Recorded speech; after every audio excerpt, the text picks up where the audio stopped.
এই দারোয়ান, একটা চা নিয়ে আসো। স্যার অন চা খাইতাম না, ইন্টারভিউ দেই তারপর পরে চা খাই। ভাই চা, আচ্ছা আনেন আনো।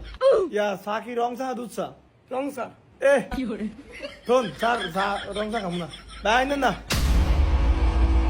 তুমি মিয়া চরম বেয়াদব।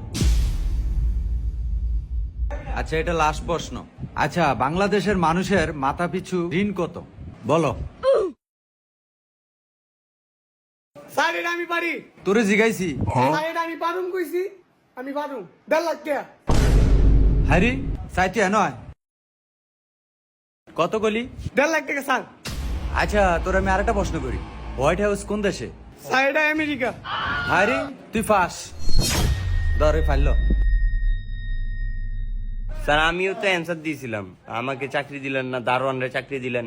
এত কষ্ট করে পড়ালেখা করে কি হইব স্যার? সবকিছু পড়ালেখা দিয়ে হয় না, ঠিক আছে? কিছু মেধা শক্তিও কাজে লাগায়, ওটা নাই তোমাদের ভিতরে, এটা ওই দারোয়ানের ভিতরে আছে।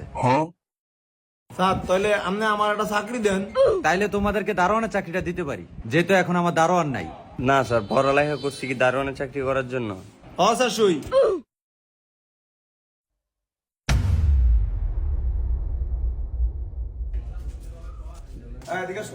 নাম কি? সাকিব। ইন্টারভিউ টিকো নাই? না টিকবে কেমনে? ভাইয়ের লাগে আলাপ করবো না, আমার লাগে কথা করে ঢুকতা।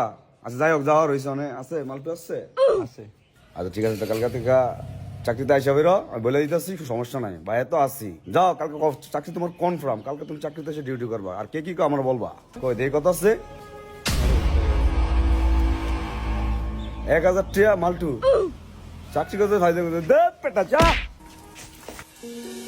তো বন্ধুরা, কি বুঝলেন? পড়াশোনা করে সবকিছু হয় না। আমরা যাকে দারোয়ান বলে তুচ্ছ করি, আসলে তারও কিন্তু মেধা আছে। সকলের মেধাকে যথাযথ মর্যাদা দিতে হবে, আর সকল ধরনের চাকরি বা পেশাকেও মর্যাদা দিতে হবে, অন্যথায় আপনি সবসময় পিছিয়েই থাকবেন। মানুষ ছোট থেকেই বড় হয় বন্ধুরা।